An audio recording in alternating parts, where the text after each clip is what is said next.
Okay, welcome back. I'm going to show you how I set up the Canon R5 for wildlife photography.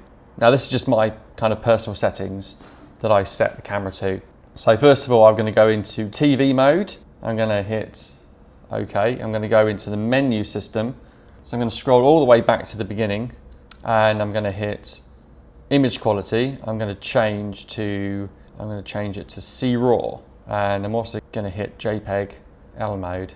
So I'm going to shoot dual formats. I'm going to hit OK, and I'm going to go to dual pixel, disabled, cropping aspect ratio, disabled. Okay, ISO speed settings. So I'm going to cap the auto range to 100 to 6400. That's only in automatic ISO mode. In ISO speed range, the standard ISO, I'm going to keep it at 25,600 and we're going to hit OK. So that's OK. All these other settings I don't need for wildlife. White balance I'm going to keep at auto white balance for now. Custom white balance, picture style clarity. Long exposure noise, high ISO noise, don't need it. Multiple exposure, don't need HDR mode off, don't need any of those things. Okay, so this is an important mode, the overall shutter mode. So we either work with mechanical, electronic first curtain, or just electronic shutter.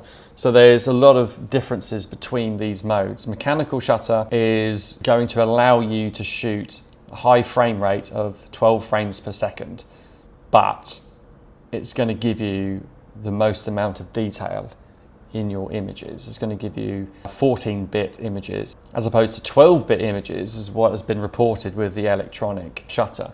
But electronic shutter, for your absolutely fastest frame rate possible, you would want to use the electronic shutter for 20 frames per second. The compromise between the two is electronic first curtain. I mean, there is some debate between all of these modes, but I've been told that electronic first curtain is the best of both worlds. You're getting a much higher frame rate and you're also getting much better quality images, you're getting more detail. It's all open to debate. You really need to try these modes out for yourself and figure out what's best for you. Mechanical shutter is not silent either. You're going to get the noise of the shutter moving up and down, which might not be ideal if you're very close to your subject. So electronic shutter allows you to shoot silently. That can be a huge advantage if you happen to be quite close to your subject. So for now, I'm going to stick with electronic shutter, even though I know that the images are going to be slightly less in terms of quality, well, slightly less in terms of the bit depth of the images. You're going from 14 in mechanical down to probably 12 bit images in electronic mode, but it's going to give me 20 frames per second, and it's also going to allow me to shoot silently. Electronic first curtain, for example, basically means that instead of using both curtains and a shutter, the sensor itself scans the sensor to begin the exposure, and the second curtain is an actual physical shutter curtain moving over the sensor. It shortens the time lag between the shutter release and helps reduce shutter noise when taking pictures. It's just a compromise, really. I mean, it's whatever works best for you. I personally, if I'm shooting wildlife, I want to go with electronic shutter mode. Other downside to electronic shutter is the fact that you might see some kind of rolling shutter effect. It's something that you really need to look at in more detail for yourself. It really depends on what you're photographing. It's just a trial and error, really, is whatever works best for you. So I'm going to leave it on electronic for now. Touch shutter is disabled. I don't think I need that. If I need to turn it on quickly, then I will. It depends on the situation again. Okay. Autofocus, again, probably a massively important function of the camera is the autofocus setup. So you're going to switch it to servo mode. AF method is going to be on tracking, subject to track. Well, this obviously depends on your subject. So I'm predominantly wildlife. Eye detection is going to be enabled. Continuous AF is going to be enabled. Touch and drag, AF settings. I'm going to enable that because it's there basically if I need it. So the next option is MF peaking setting. I'm going to leave MF peaking on. Level high, color red. Focus guide I'm going to leave on. So just in case you need to switch to manual focus very, very quickly for whatever reason, there might be something in the scene that's preventing the camera from focusing accurately, you can switch to manual focus and you will have the focus guide It's just that extra tool on the screen that's going to help you focus on those finer details. Servo AF.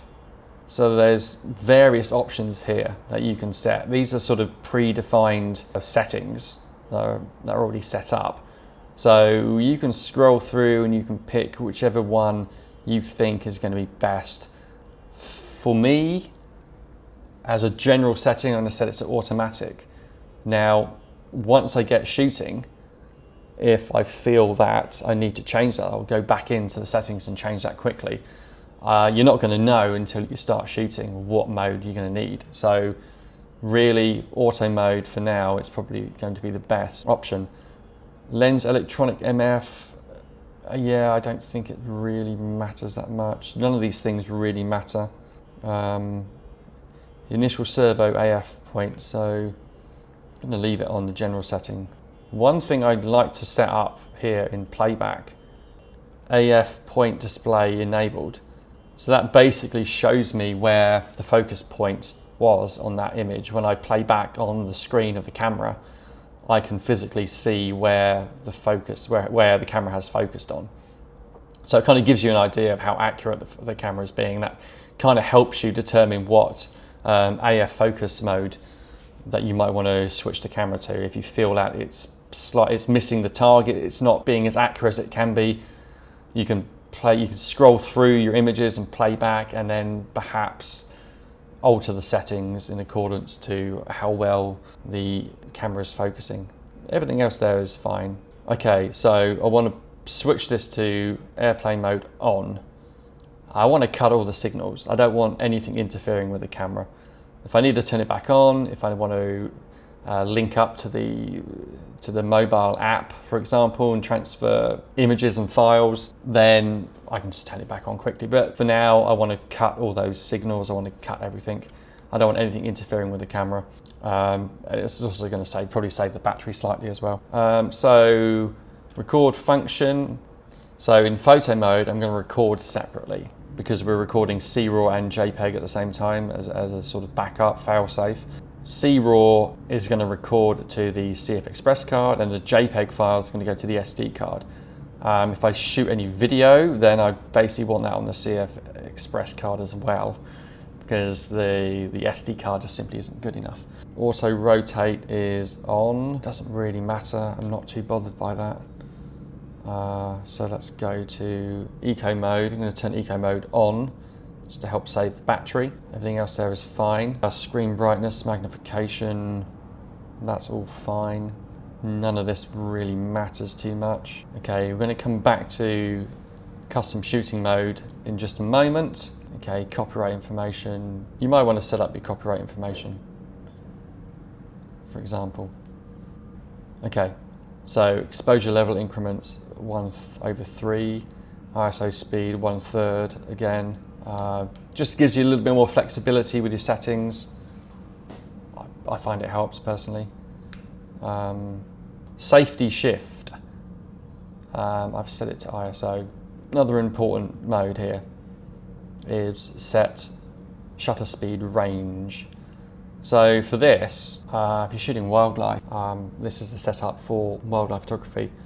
You're going to want to maintain a reasonably high shutter speed. So I'm going to set it up initial lowest speed as 1/500th of a second, and that is punched in. So the camera is not going to go at any point is it going to go below 500th of a second. So you've got a much better chance of getting sharp images.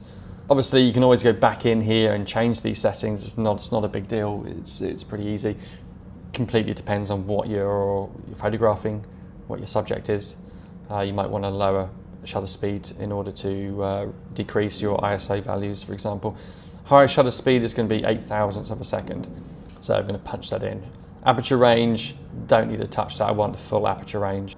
So that's going to stay as it is. I'm going to come back to customize buttons and dials, because that's a separate video showing you how to set up back button focusing for sort of wildlife and sports photography. So now I'm going to go back to this section here, custom shooting modes. I'm going to punch in, I'm going to register the settings, and I'm going to set that custom shooting mode C2. and I'm going to hit OK. Okay, so another great feature here is auto update set is enabled. So any changes that you now make to that setting on C2 while you're in actual C2 mode, that's your custom setup mode, custom shooting mode, those updates will be saved automatically. Okay, so there's already one problem here that I've noticed. So because we're shooting C-RAW to the CF Express card, we're shooting JPEG to the SD card, but the JPEG is in M mode, so I'm going to want to change that now. So let's scroll through and change that, which I didn't notice. So let's change that to L. So we're shooting full 45 megapixel in the L mode on the SD card, and we're shooting C-RAW onto the CF Express card. So because we're in C2 mode, those changes automatically update. So if I were to turn the camera off and back on again, switch it to C2 mode, all those changes have been saved. So another change I want to make, if we go through here, shutter speed range, so I wanted to change that down to say 250, absolute minimum, lowest shutter speed. The camera's not going to go any slower than 250th of a second. Then we're going to hit OK, and automatically saved. If I were to come out of that mode, go into shutter priority mode, and if I were to go back to C2, you can see that I can't go any lower than 250th of a second. So it's automatically saved, and the ISO setting, I think, is probably going to be set to automatic mode. So the camera will automatically set the exposure for you. Another function to check on is the image stabilization mode. If you're doing handheld work, it's obviously a huge advantage to have stabilization switched on. If you're on a tripod, then you probably want to turn that off. Sometimes it's a button on the lens that turns the stabilization on and off. Sometimes it's a function within the menu. You will need to check on that. If the lens doesn't have stabilization built in, those controls will be within the menu of the camera. But if the lens has stabilization, then you will need to turn it on and off on the lens. That's just how the Canon system works. You might want to consider is in metering mode. And again, it really does depend on the situation, the subject. Very, very easy just to change that very, very quickly on the camera. One of the buttons, the Q button on the back of the camera, takes you into this menu system. It's very easy just to scroll through. And you also change the white balance if you need to. And all these functions can be changed very, very quickly. Anything you change, if you're in the custom mode, if you're in that C2 mode or however you've set it up, those changes will be reflected the next time you turn the camera on and off. Those settings will be saved. So if you change the metering, you change the white balance, you change C-RAW back to RAW, you change the minimum shutter speed, you change your minimum maximum aperture values, everything will be reflected. The only thing that won't be will be the stabilization. If you have lens-based stabilization button, then that won't be reflected because that's a physical button on the lens. So that's worth bearing in mind. Okay, so the final thing that you need to make sure that you have set up for your C2 custom shooting mode for wildlife photography is the drive mode. So you need to scroll through the menu and make sure you have high speed continuous plus. You can set it to various other settings here. You've got high speed continuous, you've got low speed continuous. High speed continuous is going to allow you to shoot at the maximum 20 frames per second in the electronic shutter mode. So punch that in, and again, automatically that is then saved as that custom function, because you have in custom function mode, you have auto update set to be enabled. So that is going to be reflected in that C2 mode the next time you turn the camera on and off. Well, I hope that has been of some benefit to you. Like and share, subscribe to my channel if you like what you've seen and heard. Hopefully this is of enormous benefit to people who have just bought their R5 and even their R6 cameras. The functions generally work the same in the R6, but maybe I'll do a separate video for that as well, just in case there are some slight differences. But essentially, the cameras have the same autofocus setup. They all have mechanical, electronic first curtain and electronic shutter modes, and various other modes are either the same or very similar. So hopefully this is of some benefit, and let's get out and shoot more photos.